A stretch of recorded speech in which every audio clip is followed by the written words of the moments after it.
Bonsoir tout le monde, bonsoir à tous. Hop. Bonsoir Eric. Bonsoir Hélène, bonsoir tout le monde. Alors, je vais nous épingler.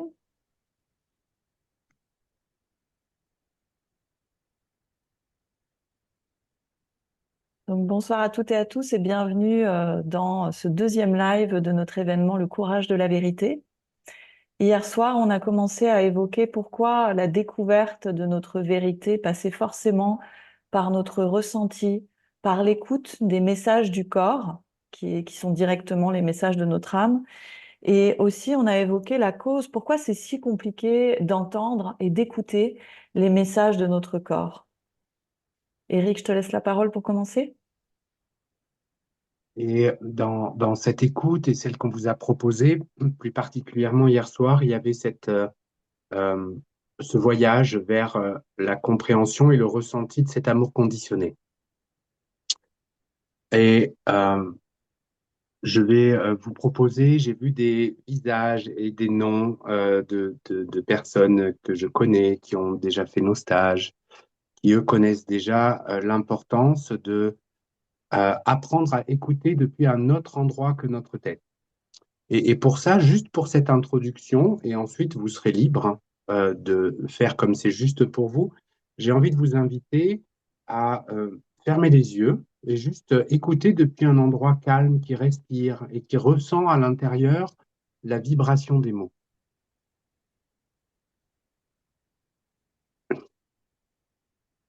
C'est une des clés fondamentales pour arriver à écouter notre corps, être conscient de notre respiration, de ce qui se passe à l'intérieur de nous. Et donc, on va de notre mieux vous entraîner à ça sur ces 3 jours et peut-être davantage. Et du coup, tu as peut-être eu des informations sur la forme d'amour conditionné que tu as vécu dans ton enfance et qui a amené un certain comportement, une certaine forme de relation en toi. Ce que j'ai envie de te partager, c'est que cette clé, elle est fondamentale parce qu'elle te permet de comprendre pourquoi, sans doute, jusqu'à ce jour, tu n'as pas réellement trouvé l'amour que tu cherches. Parce que tu le cherchais dans une forme d'amour conditionné. Et dans cette forme d'amour conditionné, qui est un amour qui se veut, c'est-à-dire c'est un amour que je veux recevoir. L'amour inconditionnel, c'est un amour qui s'offre. Ce n'est pas du tout le même mouvement. Et hier soir, on a un peu parlé de cet enfant intérieur qui, lui, a besoin de recevoir cet amour. Et c'est pas à l'extérieur de le nourrir, c'est à nous, en tant qu'adultes, de trouver cet amour à lui offrir pour commencer à faire grandir de l'amour à l'intérieur de nous. L'amour conditionné a entraîné quelque chose de l'ordre de l'illusion qui est que j'ai besoin de l'autre pour vivre de l'amour. La condition à l'amour, c'est la présence de l'autre, puisque je crois que l'amour, c'est quelque chose que j'ai besoin de recevoir. Et ce soir, j'ai envie de porter votre attention sur le fait que la source de l'amour, elle est en nous et qu'elle existe même s'il n'y a personne. Et juste, prends un temps pour sentir ce que ça peut bien vouloir dire, la joie, la liberté qui peut exister dans cette nouvelle compréhension que l'amour n'a pas besoin d'un couple. L'amour n'a pas besoin d'un autre pour exister. Il est à l'intérieur de moi sans aucune condition. Et petit à petit, c'est vers cela que l'on va vous amener. Alors bien sûr que dans cet amour conditionné, où on s'est tous acharnés à essayer de trouver l'amour et c'était impossible, on a souffert. On a vécu des émotions difficiles, de la colère, de la tristesse, de la peur. Et peut-être que on ne sait plus quoi faire de tout ça. Et vous commencez à avoir une idée plus précise de comment on va faire. On va utiliser le corps et les ressentis. On va utiliser la vérité de ce qu'on ressent, sans filtre. Et cette vérité, elle est pour nous. Hein, c'est-à-dire que je n'ai pas besoin de crier cette vérité à tout le monde. Hein, j'ai moi-même des ombres comme tout être humain, et il y a certaines ombres, je les travaille dans mon intimité profonde. Je n'ai pas envie de les partager au monde. Par contre, je suis intransigeant avec moi-même.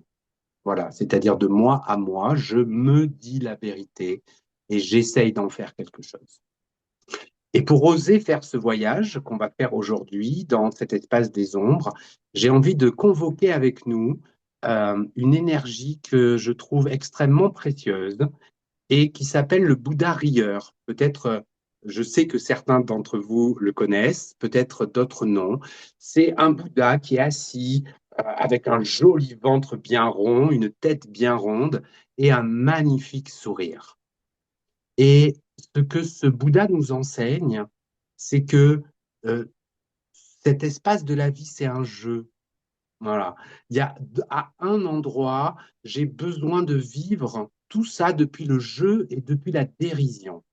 Si je n'ai pas de capacité à l'autodérision, quand je me vois être ceci ou cela, euh, alors ça peut devenir lourd. Et l'objectif, c'est de tendre vers de la joie, pas vers de la lourdeur. Hein, la douleur, la lourdeur, on en a tous assez.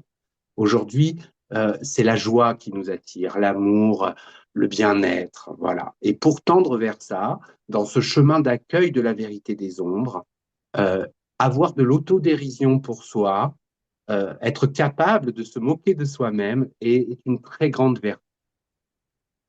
Voilà ce que je vous partage pour cette introduction et je Mm. te laisse, Hélène, prendre la suite.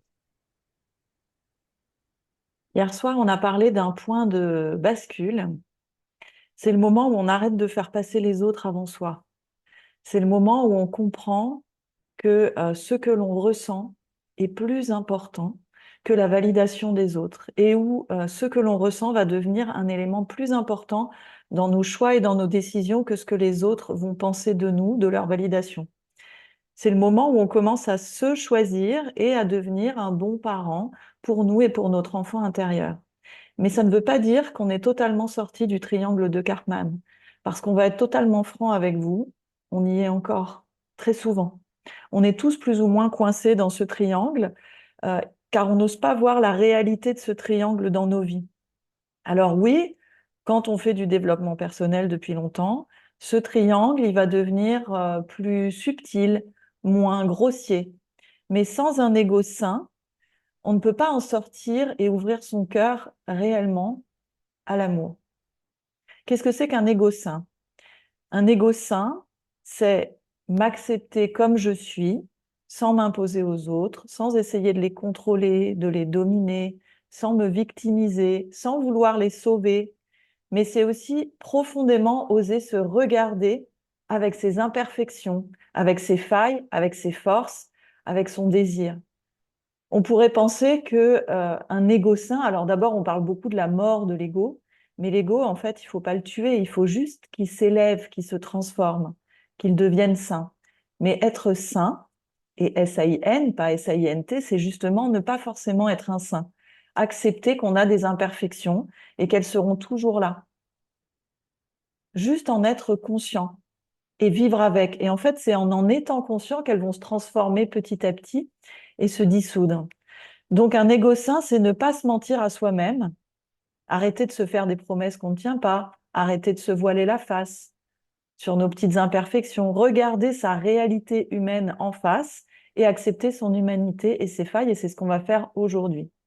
Parce que sans ça, qu'est-ce qui se passe? Eh bien, on se construit un autre ego qui est un ego spirituel. Donc, l'ego spirituel, il est moins grossier que l'ego de base. Mais le truc, c'est qu'il va nous détourner de notre vérité en nous faisant croire qu'on est déjà arrivé à plein d'endroits et qu'on n'a plus besoin de travailler sur nos peurs, sur nos défauts, parce qu'on a déjà tout compris mentalement. Et ça, c'est souvent le piège de la psychothérapie. Ah oui, j'ai compris pourquoi j'ai subi ça dans la vie, j'ai compris pourquoi mes traumas, donc c'est bon, j'ai fini, je peux arrêter là. Pas du tout, on n'a pas du tout intégré nos traumas de cette façon-là. Le piège aussi de notre ego spirituel, c'est qu'il veut du waouh, du spectaculaire. Donc, il va avoir tendance à nous dire, mais non, mais va pas travailler là, tout ce qui est tes ombres, T'as pas besoin, toi, tu vas aller travailler sur du multidimensionnel, tu vas aller toucher les étoiles. Vous voyez ce que je veux dire? Ça vous parle? Vous avez la référence? Donc, en fait, il ne veut plus travailler sur des plans qu'il considère comme basiques parce qu'il se considère comme spécial. Alors, je dis pas que travailler sur du multidimensionnel, parler à plein de plans différents, recevoir des canalisations de toutes sortes, c'est inutile ou c'est pas réel. Ça peut. Mais ça peut être aussi souvent une fuite de notre ego pour pas aller travailler ce qu'on a réellement à travailler. C'est beaucoup moins sexy au départ de chercher sa vérité. Parce qu'effectivement, il va falloir regarder qu'on n'est pas arrivé là où on pensait être arrivé. Et ça, c'est pas sexy. Mais ensuite, ce qu'on va découvrir derrière ça, ça n'a pas de prix. Cette source d'amour en soi dont parlait Eric, ça n'a pas de prix. Quand on commence à ressentir ça chaque jour, à l'intérieur de soi, sans avoir besoin de personne pour le ressentir, eh ben, on a vraiment, vraiment bien avancé. Et là, on a vraiment avancé. Donc, l'intention de ce deuxième jour, ça va être de regarder notre vérité en face, nos ombres en face, reprendre notre responsabilité en sortant de la culpabilité qui est une ruse de l'ego, sortir de ce déni quotidien qui est là en nous, basculer de l'inconscience à la reprise de notre pouvoir personnel. On va refaire un petit tour sur le triangle de Cartman, juste pour vérifier que tout ça est bien acquis et avec peut-être des nuances que Eric va nous apporter. Je vais vous le partager à l'écran.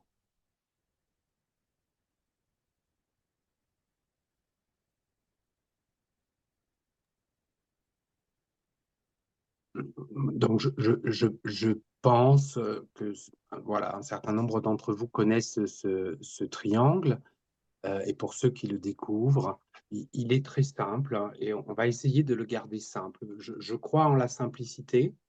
Elle nous permet d'avancer avec confiance. Quand j'ai trop d'éléments, je peux me perdre, un élément après l'autre, alors un pas après l'autre. Dans ce triangle, la première chose que je vais vous partager, c'est que euh, on a une idée de l'ombre. Pour moi, c'est important de l'aimer. Et d'abord, nos ombres, c'est important de les aimer. Pourquoi je dis ça? Parce que quand on est enfant et qu'on reçoit cet amour conditionné qui nous fait souffrir et où nous n'avons pas les ressources entières pour dire non, je ne veux pas ça, je sais ce que je veux, ça ne m'intéresse pas, et que nous basculons dans accepter ce qu'on nous propose comme étant de l'amour, puisqu'il n'y a que ça, alors on bascule dans un mode de survie. Et ça, c'est précieux parce qu'un bébé qui ne vit aucun amour du tout peut mourir. Donc, c'est important d'imaginer, de sentir que on n'a pas le choix de basculer que de basculer dans ce triangle. Et on peut avoir beaucoup d'amour pour lui parce que il nous offre du temps de vie jusqu'au moment où on n'en veut plus. Mais jusqu'à ce moment-là, il nous a soutenus dans notre vie. Et avoir de l'amour pour ce triangle, ça va être aussi avoir de l'amour pour les parts de nous que l'on peut retrouver dans le sauveur, la victime ou le bourreau, qui sont les trois positions sur lesquelles on peut basculer lorsqu'on est dans ce mode relationnel conditionné. On ne m'offre pas ce que je peux me sentir victime dans une forme d'injustice, je peux être face à une victime, à quelqu'un qui se plaint, et je vais faire de mon mieux pour essayer de la soutenir. Il y a beaucoup d'enfants qui ont vécu un espèce de rôle de parents soutenants comme ça, et du coup qui deviennent des sauveurs de leurs parents. Et quand la colère est trop forte ou que l'injustice est trop forte, alors parfois je subis le bourreau ou je vis moi-même le bourreau. Et donc, accepter avec amour que dans cette forme conditionnée, je n'avais pas le choix et que je me suis oublié dans ce triangle pour arriver à survivre est quelque chose de très important et de très précieux. Pour dire juste quelques éléments, pour nous soutenir dans cette quête d'observation, parce que c'est ça qu'on fait, hein, comment je vais oser m'observer dans ce triangle, la victime, c'est assez simple. Je vais lui dire quelque chose. Par contre, j'ai vécu aujourd'hui une difficulté. La victime, souvent, elle est déjà en train de trouver dans sa propre vie une difficulté aussi forte ou peut-être encore plus forte que la mienne. C'est-à-dire qu'à aucun moment elle n'écoute, euh, elle cherche de l'amour dans un endroit qui va faire pitié, hein, qui utilise cette énergie-là, euh, et il n'y a aucun jugement dans ce que je dis. C'est la seule manière qu'elle a de trouver de l'amour.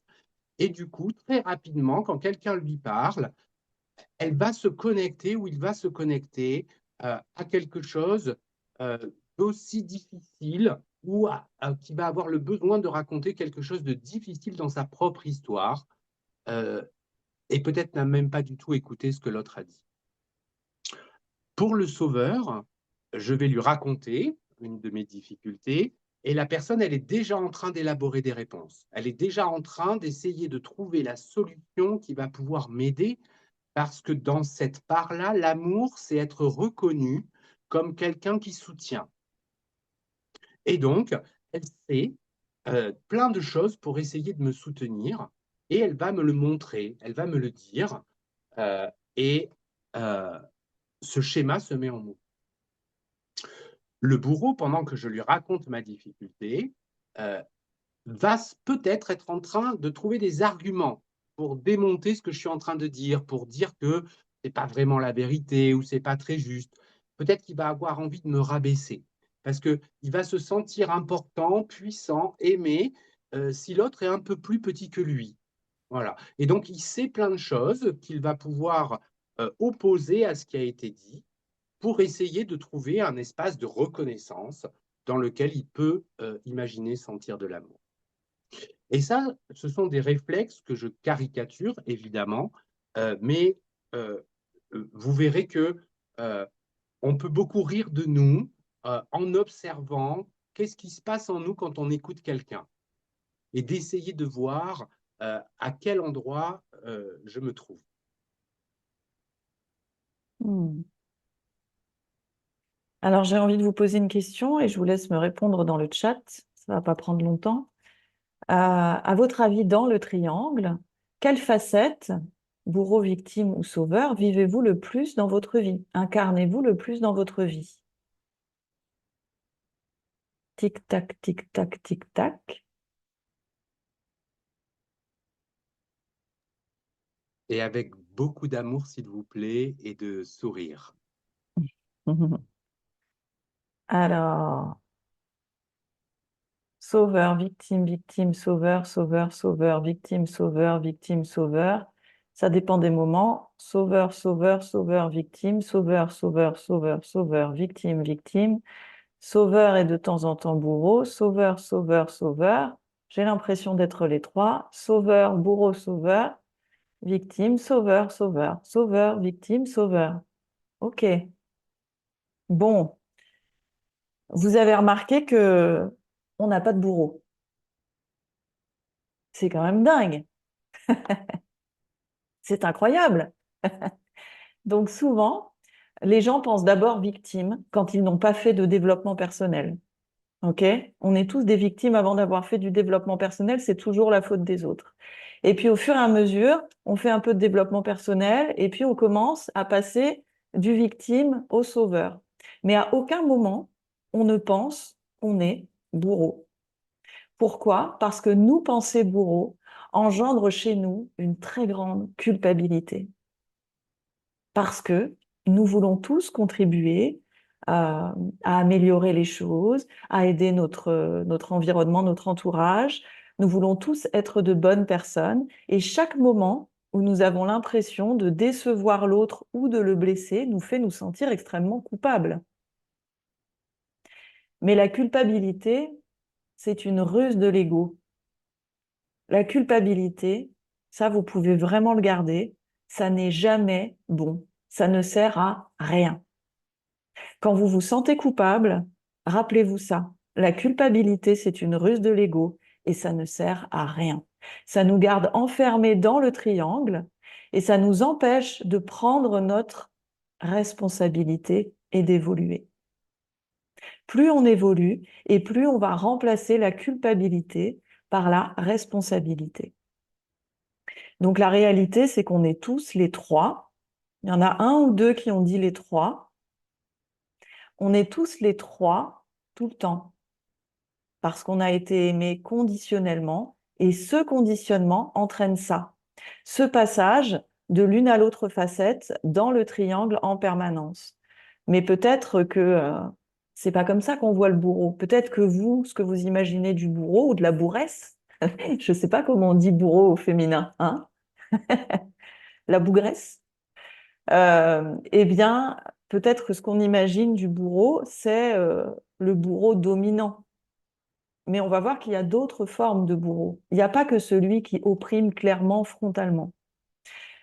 La question que j'aimerais éclaircir maintenant, c'est à quel moment on commence à être bourreau? Comment ça se met en place? On en a parlé un petit peu avec Eric juste avant. Dès notre enfance, le chantage affectif commence. Si tu ne manges pas, tu fais de la peine à maman. Grosse culpabilité. Si tu n'es pas sage, maman ne t'aimera plus. J'espère qu'il y a moins de parents qui disent ça maintenant, mais je pense qu'il y avait beaucoup de parents qui disaient ça à l'époque. Et c'est comme ça qu'on va apprendre à ne pas écouter son corps. Et par rapport au sujet de la faim et de la satiété, bah, c'est comme ça ensuite qu'on est sujet aux troubles alimentaires quand on s'est forcé à manger alors qu'on a dit qu'on n'avait plus faim. Et les enfants, ils vont comprendre très vite que le message derrière ça, c'est si je m'écoute, si je suis moi, alors je vais faire du mal aux autres. Et alors, ça veut dire que je suis méchant ou méchante. Alors, très vite, ils ne s'autorisent plus à ressentir, à exprimer leur vérité. Et le mécanisme qui commence à grandir derrière tout ça, c'est qu'à chaque réflexion comme ça, à chaque micro-trahison, à chaque fois qu'ils ne vont pas écouter leur ressenti, eh bien, ils vont accumuler à l'intérieur d'eux-mêmes de la frustration et de la colère. Et cette colère, elle est totalement inconsciente. Et on va l'accumuler, et à un moment, elle va se retourner, à un moment ou à un autre, contre nous ou contre les autres. Je repense à cet instant aux enfants qui torturent des animaux, aux enfants qui torturent leurs poupées, aux enfants qui torturent leur petit frère ou leur petite sœur. Parce que toute cette colère, elle doit ressortir.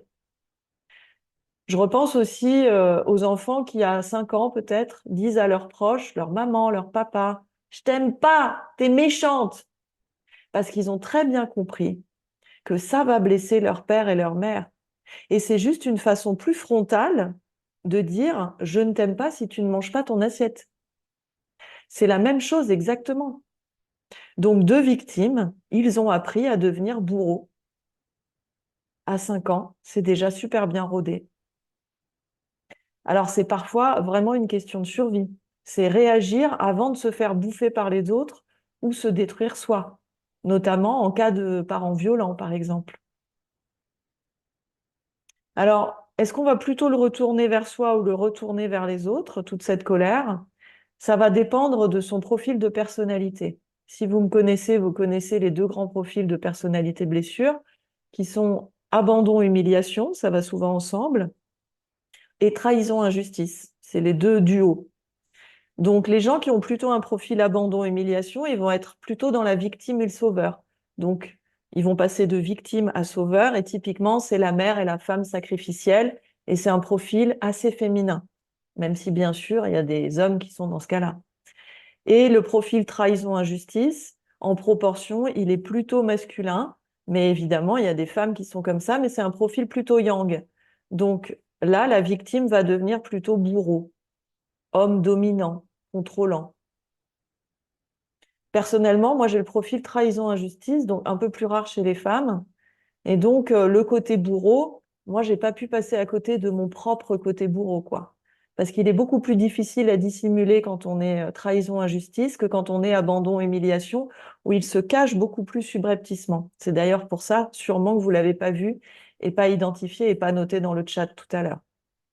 Et je peux vous dire que quand j'ai découvert mon côté bourreau, ben, ça m'a fait tout drôle. Ça m'a fait tout drôle et j'ai mis vraiment du temps à accepter que j'avais ces côtés-là, que je pouvais mentir, que je pouvais manipuler, que je pouvais utiliser la séduction ou même carrément écraser les autres frontalement, les dominer frontalement, Parce qu'en fait, j'avais choisi ça pour me protéger quand j'étais enfant, parce que mon père était violent et que donc c'était une question de survie.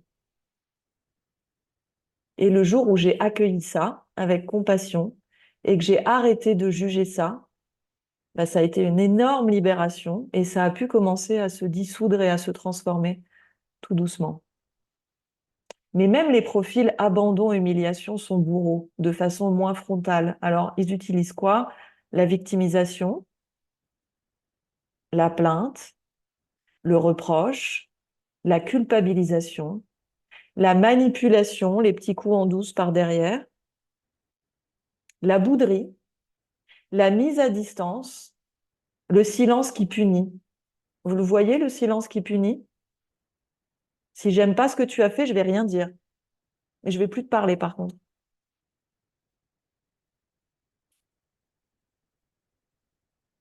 On est aussi bourreau chaque fois qu'on ment. En réalité, on est tous bourreaux et beaucoup plus souvent qu'on ne pense.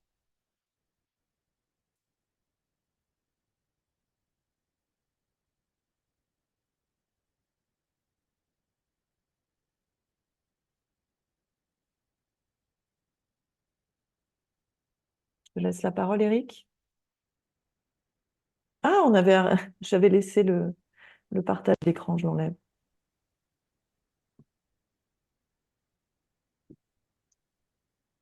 Merci pour tous ces exemples, Hélène. Et je sens bien qu'ils vous ont permis, je l'ai pu le sentir, je crois, de vous dire, ah oui, en fait, bourreau, c'est tout ça, ou ça peut être ça, ça peut être ça. Ah oui, quand même, un peu peut-être que je peux le faire. Hmm. Et ce que j'ai envie de vous dire, c'est que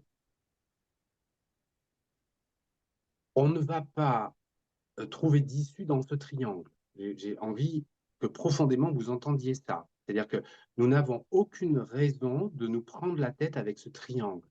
Il n'y a pas d'issue dans ce triangle. La seule issue, c'est d'avoir le courage de le regarder sans aucun jugement et de s'en extraire. Parce que notre mental, lui, il a toujours envie de trouver des solutions. Il n'y a pas de solution dans ce triangle. Donc, je vais le redire. Il n'y a pas de solution dans ce triangle. Il n'y a pas de solution dans ce triangle. Alors, si tu vois ton esprit qui cherche comment se sortir de ce truc en trouvant ou en cherchant des solutions, tu peux le tranquilliser tout de suite, parce que d'abord, c'est toi qui commandes, c'est pas lui, euh, dans cette compréhension qu'il n'y a pas d'issue dans ce triangle. Donc, pour se soutenir d'en sortir de cet espace de survie, hein, vous avez tous entendu, hein, j'ai cherché la meilleure manière de survivre à un désespoir d'amour. Et grâce à ce triangle, j'ai réussi un temps. Et aujourd'hui, ça ne te convient plus. Ce n'est pas suffisant pour toi. Pour t'en extraire, accepter que tu oscilles sur ces trois postes, victime, sauveur et bourreau, vont te permettre de commencer à t'observer dans une vérité. Et le courage de te regarder, oser te regarder dans ta vérité de victime, de sauveur, de bourreau, sans porter aucun jugement, tu as compris que c'est le chemin et qu'on traverse tous ce triangle, a une très grande valeur parce que, notamment dans l'accueil du bourreau, je ne peux plus juger les autres. Et ça nous fait des vacances. Parce qu'à l'endroit où j'arrête de me juger d'être victime, sauveur ou bourreau, parce que je me rends compte que dans ma propre vie, je joue ces scénarios, il y a quelque chose à l'intérieur de soi qui arrête de juger les autres aussi. Comment te juger alors que moi je le fais? Ce n'est pas possible. Et du coup, il y a tout un espace qui se détend à l'intérieur, qui me permet d'encore mieux me regarder, mieux accepter et accueillir les autres. Dans un premier temps, j'ose me regarder. Dans un deuxième temps, j'apprends à faire le silence. Et vous verrez que c'est pas si facile. On est tellement conditionné dans ces rôles de victime, sauveur et bourreau que notre esprit il est entraîné. On a affûté notre esprit à anticiper en fonction de ce qui est dit, ce que je vais dire, ce que je vais pouvoir penser, ce que je vais trouver comme machin, comme truc. Et j'ose me regarder, j'observe que je suis rentré dans mon sauveur, par exemple, puisque j'ai vu qu'il y en avait beaucoup qui vivaient ce poste-là. Et là, je m'autorise au silence, à ne pas rentrer dans une réaction que je connais par cœur. Et une fois que j'ai fait ça, je vais commencer à reprendre ma responsabilité. En tant que victime, quelque chose qui va me soutenir, c'est arrêter de croire que les autres vont deviner ce dont j'ai besoin. Mm. Je dois apprendre à dire ce dont j'ai besoin. Ça ne me convient pas, je le dis. J'ai besoin de cela, je le nomme.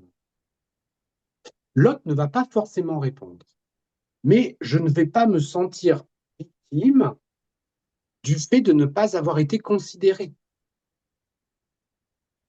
Pour le sauveur, je vais oser observer les endroits où je me sacrifie tellement que je peux avoir envie d'être reconnu et de recevoir de l'amour en aidant les autres. Et donc, ça veut dire que je vais commencer à prendre plus soin de moi. Parce que quand on est sauveur, les gens autour de nous, ils le savent. Parfois, ils en profitent. Hein. C'est-à-dire qu'ils ont vu que tu les as aidés une fois, deux fois, trois fois, quatre fois. Et peut-être qu'ils vont commencer à t'en demander un peu plus et que toi, eh ben, peut-être tu te rends même pas compte que tu dis oui, tu dis oui, tu dis oui, tu dis oui, tu dis oui, tu dis oui, mais tu t'épuises aussi. Alors, observer ce mouvement et accepter que peut-être tu n'as pas la réponse, peut-être que tu l'as, mais que tu n'as pas le temps, l'envie, l'énergie de la donner, de prendre du temps pour l'autre, que tu as besoin de temps pour toi, alors tu sors de ce triangle. Donc, sentez bien que on ne va pas trouver des solutions dans ce triangle, on va s'offrir des outils pour en sortir, pour s'en extraire. Et pour ce qui concerne le bourreau, je te passe la main, Hélène, euh, pour Mm. approfondir. Et pour ce qui est de s'extraire de ce triangle, demain, on va vous proposer des pistes de sortie. Alors, par rapport au bourreau, j'ai vu dans le chat un commentaire qui m'a parlé, c'est vouloir avoir raison. Parce que ça, c'est une forme que j'ai pas citée. Et c'est vrai que vouloir avoir raison, être celui qui sait, c'est aussi une forme de bourreau. Et vous savez, vous connaissez bien la citation, est-ce que tu préfères être heureux ou avoir raison? Et d'ailleurs, quand tu parles et que tu veux avoir raison, comme disait Eric, tu n'es pas du tout à l'écoute de l'autre. Donc l'interaction, elle n'est pas là. Elle n'est pas là. Il n'y a pas de présence, il n'y a pas de conscience. On est juste dans avoir raison. Et ça casse toute la relation, toute l'interaction. Je voudrais aussi apporter une nuance sur le bourreau. Maintenant, si on rentre un petit peu plus profondément, c'est que je réfléchissais tout à l'heure, et ce qui m'est apparu, c'est qu'il y avait deux formes de bourreau. Il y a le bourreau perçu et il y a le bourreau réel.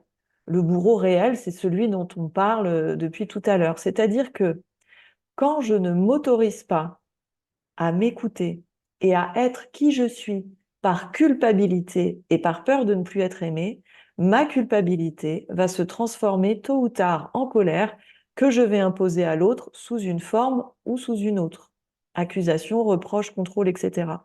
Donc je deviens bourreau parce que je suis victime de mon propre bourreau intérieur et que je n'en peux plus. En fait, je deviens bourreau pour faire baisser ma pression interne. Je deviens bourreau quand je ne m'autorise pas, quand je ne me permets pas d'être qui je suis et que j'en veux aux autres pour ça. Donc ça, c'est le bourreau réel. C'est le bourreau dont on parle depuis tout à l'heure. Le bourreau perçu, c'est la façon dont l'autre me perçoit quand je commence à me choisir. Parce que on est tous des moutons. En tout cas, on vit entouré de moutons. Et les moutons n'aiment pas du tout quand on sort du rang. Donc, quand on commence à se choisir, comme c'est quelque chose qui sort totalement des conditionnements qu'on nous a inculqués, ça plaît pas du tout. Et quel est le mot qui est utilisé pour parler de ce bourreau, c'est égoïste. Quand on commence à penser à soi, quand on commence à se choisir, on va se faire taxer d'égoïste immédiatement. Quand je commence à me choisir, les autres vont le prendre personnellement. Ils vont penser que je les rejette eux. Alors que se choisir soi, ça ne veut pas dire rejeter les autres. En fait, ça n'a rien à voir avec les autres, souvent. Je vous donne un exemple. On m'invite à dîner. Je sens à l'intérieur de moi, j'écoute, et je réponds non parce que je sens que c'est juste pour moi de prendre du temps pour moi. C'est entre moi et moi que ça se passe. Ça n'a rien à voir avec l'autre. Mais je peux être perçu comme bourreau, comme celui qui ne prend pas soin de la relation ou qui rejette l'autre. Donc si on se choisit, on passera souvent pour le bourreau parce qu'on va sortir des conditionnements. Et donc, le risque, c'est d'arrêter de recevoir de l'amour de ceux qui sont toujours dans le triangle. C'est pour ça que c'est si dur de sortir de ce triangle, parce que ça veut dire prendre le risque de perdre l'amour des autres, de perdre des relations, de perdre de la reconnaissance, de l'estime dans les yeux des autres, de l'admiration, de l'appréciation. Mais là, il y a un deuil à faire, parce qu'il n'y a pas de liberté possible quand on a peur de perdre et quand on a peur d'être seul. Ce chemin, il va passer par une phase de transition où peut-être bien qu'on va perdre des relations, peut-être bien qu'on va se sentir seul, mais c'est juste une étape. Parce qu'après, il y a tous les autres qui nous attendent et qui sont beaucoup plus sortis de ce triangle. Je dis pas qu'ils y sont plus jamais, mais en tout cas, ils y sont moins souvent. Quand on parle à quelqu'un qui est sorti de ce triangle, la plupart du temps, on va dire, même s'il y retourne régulièrement, euh, moi, par exemple, quand je parle à Eric et à Seva, et que je leur dis, écoute, on avait prévu de se voir, là, on avait prévu de se faire un truc tous les trois à la maison, mais franchement, là, en ce moment, je suis crevée, on remet ça. Je suis pas en train de m'excuser, je m'excuse même pas, en fait, je leur dis pas, oh, je suis vraiment désolée, comprends-moi, c'est pas ta faute, ça n'a rien à voir avec toi. Non, je partage juste ma vérité. Et Eric et Seva me répondent, mais il n'y a aucun souci. Et ils savent très bien qu'ils peuvent le faire avec moi, qu'ils n'ont pas besoin de se justifier. Et ben ça, c'est un rapport normal en réalité. Mais combien de fois ça nous arrive de devoir se justifier pendant hyper longtemps, que les autres soient vexés, qu'ils nous en veuillent quand on fait quelque chose comme ça. Donc il y a un deuil à faire quand on se choisit. Et donc quand on se choisit, il va falloir accueillir sa part de bourreau, accepter d'être perçu comme un bourreau et accepter d'être réellement un bourreau à certains moments. Et quand tu acceptes ta part de bourreau, alors tu vas récupérer ton pouvoir personnel et tu n'es plus sensible au jugement des autres parce que toi-même, tu acceptes ta part de bourreau, donc ils ne peuvent plus te faire sentir coupable en te disant que tu es un bourreau puisque toi-même, tu l'acceptes cette part et que tu en as conscience. Bah oui, effectivement. Oui, je suis pas toujours impeccable. Et puis, comme disait Eric, on accepte les imperfections des autres parce qu'on accepte les nôtres. On est tous des bourreaux. Il y a une échelle que j'aime bien, que j'ai un peu remodelée et que j'avais envie de vous partager, qui est l'échelle de la responsabilité. Je vous la partage à l'écran.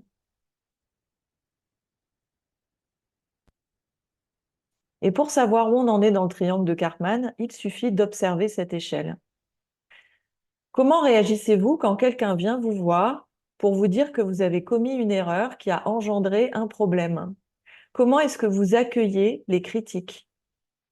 Alors, vous voyez sur cette échelle que quand on est bien en bas, on ignore, on ignore les choses. Vraiment, on fait comme si ça n'existait pas. Il y a ignorer, donc où vraiment on est inconscient de la situation, on la voit même pas, elle est même pas dans notre champ. Donc là, on se comporte en victime. Et ensuite, il y a l'étape de nier. Ah non, non, ça n'existe pas, il n'y a pas de problème. Donc là, on est encore vraiment dans la victime. Ensuite, l'étape d'au-dessus, quand on nous critique, on va accuser. Ah non, mais pas du tout, c'est pas moi, c'est l'autre. Je vois par exemple mon fils à l'adolescence, il est en plein dedans. À chaque fois qu'on lui dit qu'il y a un truc qui se passe, ce n'est jamais lui, c'est toujours les autres. Ensuite, il y a la phase de justification. Ah mais non, mais c'est parce que j'ai dû, blablabla, blablabla, blablabla. Donc là, on est toujours dans le triangle de Karpman. Et cette phase de justification, croyez-moi, on y reste très, très longtemps. Après, bien sûr, ça dépend des domaines, ça dépend des gens, etc., hein. Et ensuite, quand on sort de ce triangle et qu'on rentre vraiment dans une pleine responsabilité, c'est-à-dire qu'on sort de la culpabilité, on va assumer. Oui, effectivement, j'ai fait une erreur, c'est ma faute, c'est ma responsabilité, je suis vraiment désolée pour ça. L'étape d'après, ça va être de trouver une solution, pallier au problème. L'étape d'après, ça va être d'analyser, de chercher à comprendre pourquoi il y a eu ce problème. Qu'est-ce que j'ai fait que j'aurais pu faire mieux pour ne pas le reproduire, pour améliorer les choses et pour faire évoluer les choses. Mais avant d'en arriver là, il y a un vrai bout de chemin.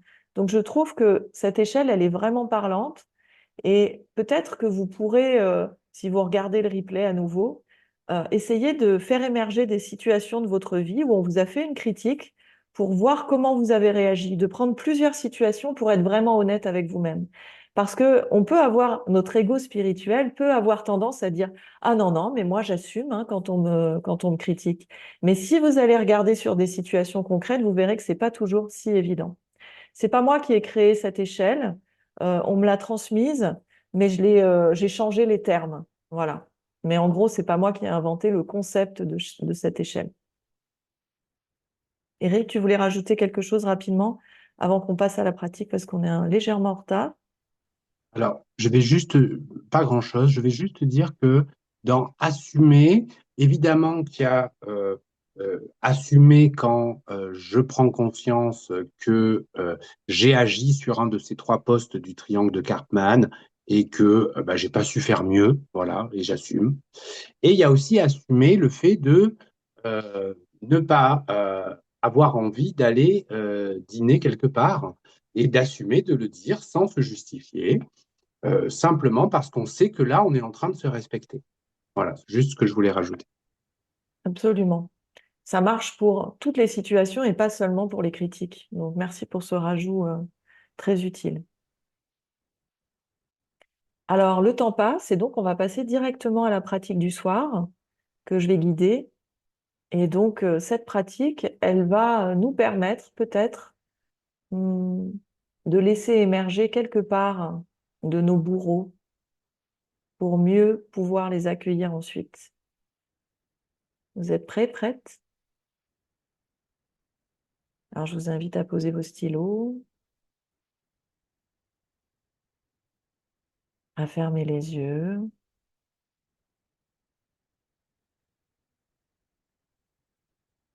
à respirer un peu plus lentement et un peu plus profondément, et à laisser votre corps se déposer.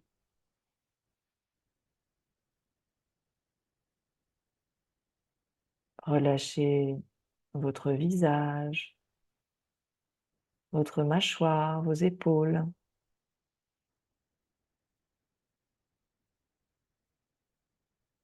Ressentez votre corps comme un tout.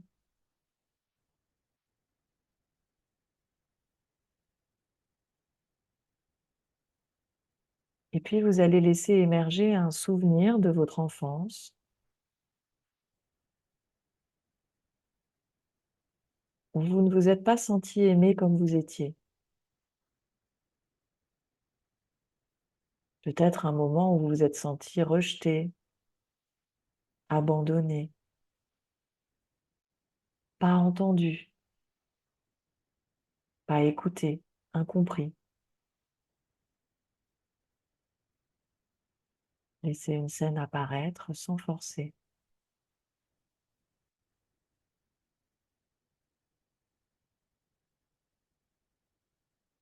Et ressentez ce que vous ressentiez à l'époque.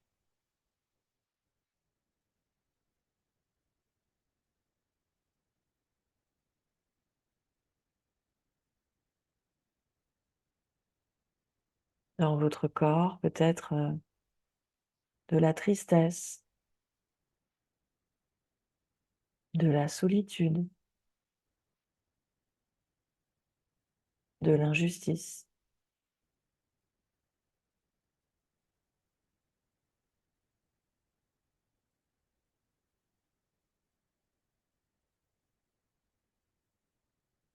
Laissez-vous traverser. Et maintenant, regardez bien ce moment, parce qu'à cet endroit-là, il s'est passé quelque chose, une forme de fermeture ou de protection. Peut-être une décision intérieure. Et bien, si c'est comme ça, je vais me protéger, je vais me fermer, je dirai plus rien, parce que je veux plus souffrir comme ça.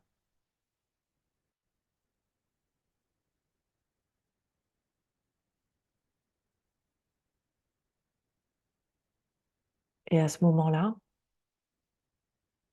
une colère est née.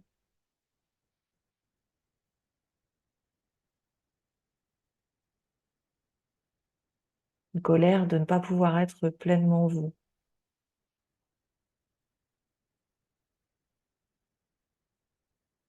Laissez cette colère exister, juste quelques instants.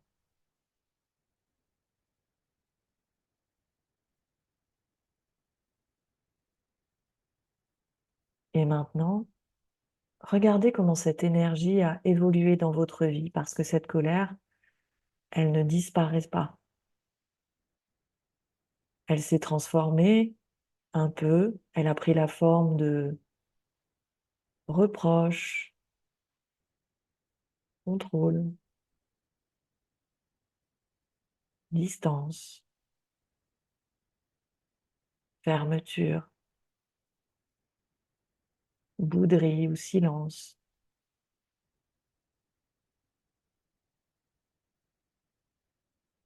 besoin d'avoir raison, culpabilisation, petit mensonge, manipulation, séduction. Regardez à quel endroit vous avez fait vivre aux autres ce que vous avez vous-même vécu, sans vous juger.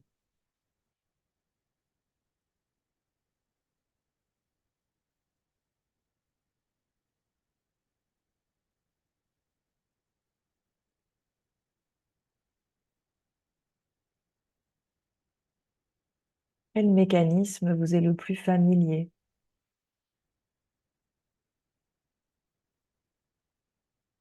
Comment faites-vous payer aux autres toute cette colère accumulée?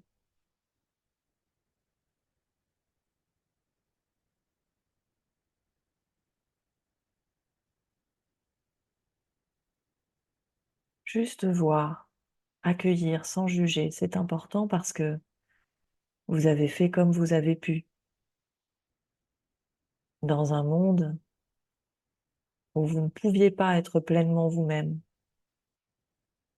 et on ne traverse pas la dualité sans blesser.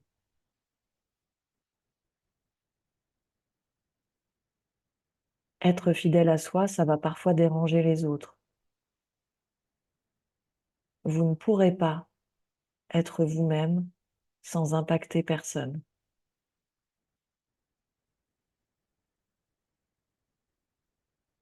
À présent, revenez vers cette part de vous qui contrôle, qui attaque ou qui se ferme, et dites-lui intérieurement, je comprends pourquoi tu es là. Je vois ce que tu as essayé de protéger.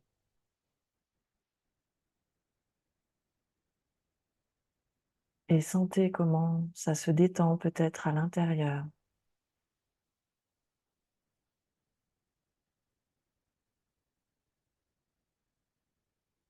Comment le fait d'accueillir cette part bourreau en vous amène un peu de détente, de douceur, de soulagement.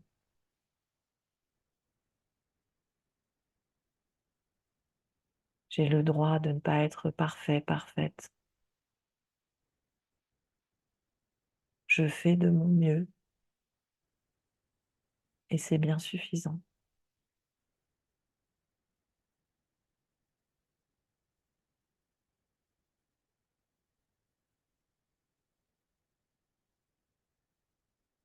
Prenez une respiration profonde.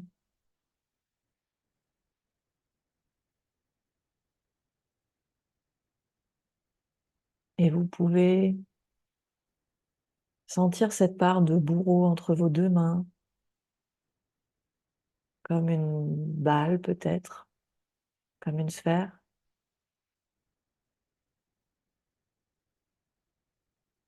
Et l'approcher doucement de votre cœur pour la réintégrer, pour l'accueillir pleinement.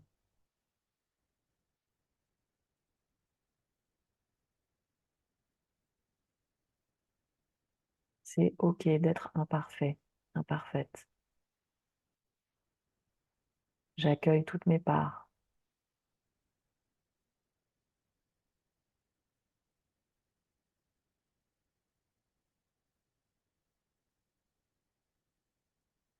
Et puis doucement, vous allez pouvoir revenir tranquillement à vous.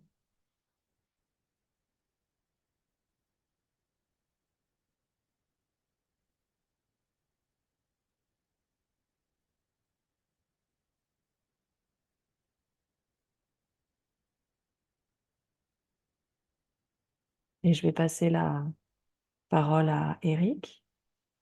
Et je vous invite à noter dans le chat comment c'est pour vous d'avoir commencé à repérer ces trois facettes du triangle de Karpman dans vos vies. Quelle est peut-être la prise de conscience de ce soir?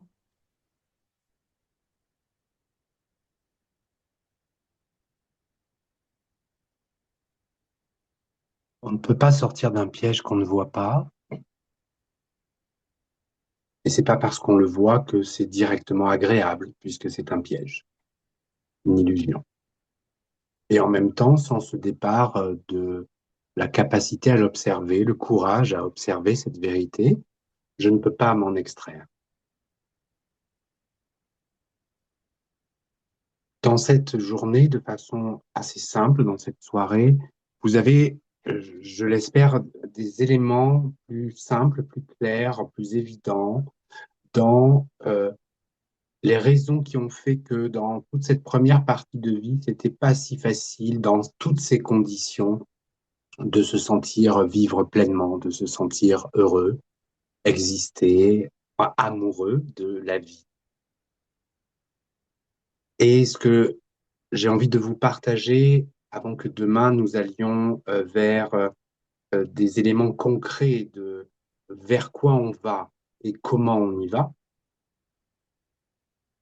vous partager que lorsque l'on prend ce recul par rapport à ce monde conditionné, parce que c'est ce qui se passe, c'est l'illusion, alors on commence à se rendre compte que la vie n'est pas ce que ce monde conditionné a voulu nous faire croire. Réussir sa vie d'humain, ce n'est pas avoir un métier, gagner de l'argent, une maison, une famille, une voiture, des vacances, quelques fois dans l'année. Et tout ce à quoi j'ai pu me raccrocher pour imaginer être heureux ou heureuse. Ce ne sont que des expériences au service de ma conscience et de ma reconnexion avec mon âme profonde, avec qui je suis vraiment. Qu'est-ce que ça veut dire être humain et vivre une expérience d'incarnation sensorielle? Et si j'arrive à accepter ça, alors je me retrouve avec une quantité d'expériences chaque jour que je peux mettre au service de cette conscience. Et quand je prends la vie depuis cette compréhension, alors je comprends pourquoi c'est un jeu. Je comprends pourquoi il est possible que perdre son travail, ce soit pas incroyablement difficile, mais en fait une résolution, que ce n'est pas une fin, mais un début. je comprends que cette personne que je croise et qui me dit cette phrase, euh, mais incroyable, parce que j'étais présent à l'écoute, c'était la réponse à la question que je me posais 10 minutes avant. Du coup, il y a une magie dans la vie qui n'est accessible que parce que je fais naître en moi cet observateur et cette compréhension du sens profond de la vie et de la forme qu'elle prend pour nous soutenir dans notre évolution.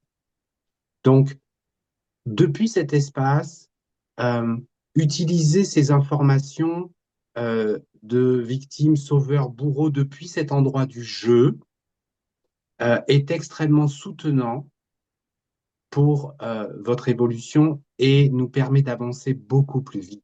Il y a quelque chose d'exponentiel qui peut se mettre en place quand je prends conscience de tout ça et que je commence à jouer vraiment la vie. Mm. Donc ce soir, on a activé notre responsabilité. On est sorti du jugement de cette part bourreau. Et donc une fois qu'on a accepté cette part, comme l'a dit Eric, on peut sortir de ce triangle de Karpman. Mais la question c'est, on va où quand on sort de ce triangle? On va vous proposer deux autres triangles demain. Euh, donc je pense que on va s'arrêter là.